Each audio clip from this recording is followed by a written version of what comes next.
Iran और Israel में जो 12 दिनों से कन्फ्लिक्ट चल रहा था, जो वॉर लाइक सिचुएशन चल रही थी, आपने देखा कि डोनाल्ड ट्रंप ने एक ट्वीट किया जिसमें उन्होंने कहा कि मैंने इन दोनों देशों के बीच में जो है सीज फायर करवा दिया है। यानी आप समझते हैं कि अब युद्ध बंदी हो गई है और अब युद्ध जैसे हालात नहीं होंगे। दोनों देशों ने इस पर एग्री किया, लेकिन उसके बाद ईरान की तरफ से एक स्टेटमेंट आता है। साफ तौर पर ईरान कहता है कि जो डोनाल्ड ट्रंप कह रहे हैं इससे हमारा कोई लेना देना नहीं है। और सबसे पहले मैं आपको बताऊं कि जो आखिरी हमला था, जिस तरह से बात करें, वो ईरान ने इसराइल पर किया था। और उसके बाद अगर बात करने की कोशिश करें, डोनाल्ड ट्रंप का ट्वीट आता है, उसके बाद में ईरान की तरफ से स्टेटमेंट जारी होता है कि जो अभी डोनाल्ड ट्रंप कह रहे हैं कि सीज फायर हुआ है, इससे हमारा कोई लेना देना नहीं है और ये हमारा स्टेटमेंट नहीं है, हमने अभी ऐसा कुछ नहीं कहा। लेकिन डोनाल्ड ट्रंप के उस ट्वीट के बाद और ईरान की अगर बात करते हैं उनके सुप्रीम लीडर के उस स्टेटमेंट के बाद में यहां पर एक और ट्वीट आता है जो मेरे हाथ में है, जो मैं आप लोगों को दिखाना चाहूंगी ताकि आप लोगों को ये समझ आए। देखिए, डोनाल्ड ट्रंप साहब ने एक ट्वीट किया है और डोनाल्ड ट्रंप साहब ने कहा है, The ceasefire is now in effect. Please do not violate it.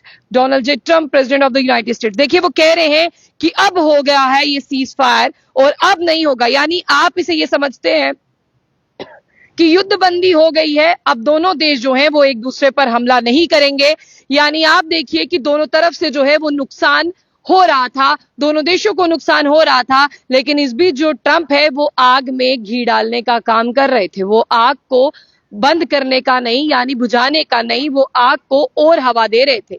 आपने देखा कि कल रात की अगर हम बात करते हैं, कतर से कुछ वीडियोस आते हैं जहां पर ईरान ने जो है वो यूएस के जितने भी मिलिट्री स्टेशन थे या उनका जितना भी बिजनेस एस्टेब्लिशमेंट था उनके ऊपर जो है वो मिसाइलें दागी। और जिसके बाद जो है वो कतर ने भी कहा कि ऐसा नहीं होना चाहिए था। वो मानते हैं कि डोनाल्ड ट्रंप की बात करते हैं, उन्होंने कहा कि हम मानते हैं कि डोनाल्ड ट्रंप ने जो है इनके 3 न्यूक्लियर साइट्स पर जो है वो हमला किया है, लेकिन आपको ऐसा नहीं करना चाहिए था। क्योंकि मॉल से जो कतर से वीडियोस आए, लोग जो है वो आगे पीछे होना शुरू हो गए, लोग डर गए, क्योंकि लोगों ने कभी एक्सपेक्ट नहीं किया था कि ईरान जो है वो यूएस के उन साइट्स पर हमला करेगा जो कतर में मौजूद है। लेकिन बिल्कुल ऐसा हुआ।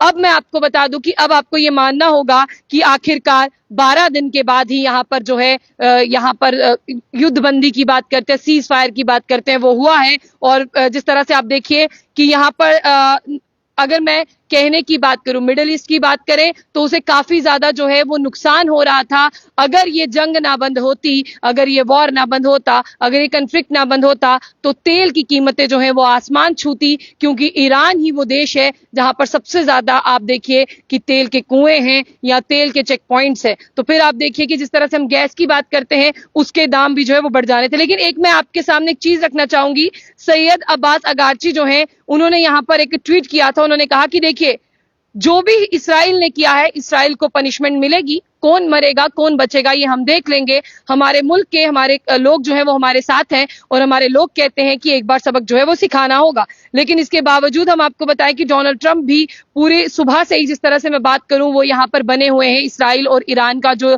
सिनेरियो सिचुएशन है उसे देख रहे थे। और उसी के बाद मैं आपको बताऊं कि उन्होंने साफ तौर पर यहाँ पर बताया कि इन सारी चीजों को रोका गया, लेकिन ईरान ने मानने से इनकार किया। लेकिन कुछ ही देर के बाद में ईरान की तरफ से भी ये स्टेटमेंट आता है कि यहाँ पर सीज फायर हो चुका है। अभी कंडीशंस क्या है उसके बारे में जो है वो यहाँ पर नहीं पता चल पाया। लेकिन जिस तरह से डोनाल्ड ट्रंप ने जो है वो हिंदुस्तान और पाकिस्तान के लिए ट्वीट किया था, उसी तरह से डोनाल्ड ट्रंप ने जो है वो यहाँ पर इजराइल और ईरान के लिए ट्वीट किया है। और यानी आप देखिए कि तब भी डोनाल्ड ट्रंप ने क्रेडिट लिया था भारत और पाकिस्तान के लिए, आज भी डोनाल्ड ट्रंप जो है वो क्रेडिट ले रहे हैं। लेकिन इसराइल ने, आपने देखा कि गाजा के अंदर क्या भयंकर तबाही की थी। इसराइल की बात करते हैं, जिस तरह से आपने देखा कि गाजा के लोग किस तरह से क्या क्या चीजें खाते हैं, वो आप सोशल मीडिया पर देखते हैं, किस तरह से अपने आप को जिंदा रखते हैं, वो भी आप देखते हैं। आपने देखा कि इसराइल ने बहुत ज्यादा तबाही जो है वो गाजा में की, जहां पर बच्चे बेघर हो गए, बहुत सारी जानें जो है वो चली गई। अभी भी मलबे के ढेर के नीचे ना जाने कितने लोगों की लाशें जो हैं वो दफन होगी,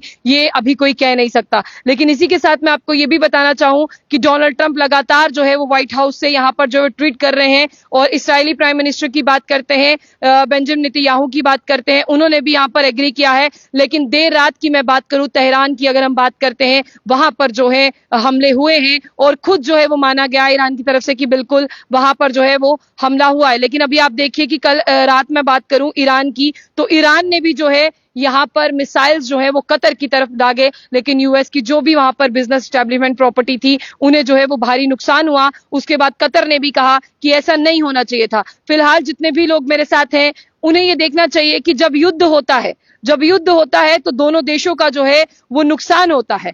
कहीं ना कहीं अभी युद्ध जो है वो रुक गया है, लेकिन क्या ये आगे भी इसी तरह से रहेगा, ये देखने वाली बात होगी। लेकिन फिलहाल अभी सीज फायर हुआ है, यानी आप देखें कि युद्ध बंदी हुई है, कोई भी सीज फायर का उल्लंघन नहीं करेगा। और मैं आप तमाम लोगों को ये कहना चाहूंगी कि आप तमाम लोग जो है वो दुआ करिए कि अब इन दोनों देशों के हालात जो हैं वो सही हो, क्योंकि कहीं ना कहीं आप देखें युद्ध नेता लोग करते हैं, युद्ध लीडर लोग करते हैं, उनकी अना बीच में आती है। पिस्ता जो है वो आम नागरिक है, पिस्ते जो है वो आम लोग हैं। ये आम लोग वही हैं जिनका किसी से कोई लेना देना नहीं है, जो बस खाना जिस तरह से आप देखें कि कमाते और खाते हैं, उनका बस अपनी जिंदगी से वास्ता है, लेकिन पिस्ते लगातार वही लोग हैं। फिलहाल इतना ही। आप लोगों की क्या कुछ राय उसे जरूर साझा कीजिएगा।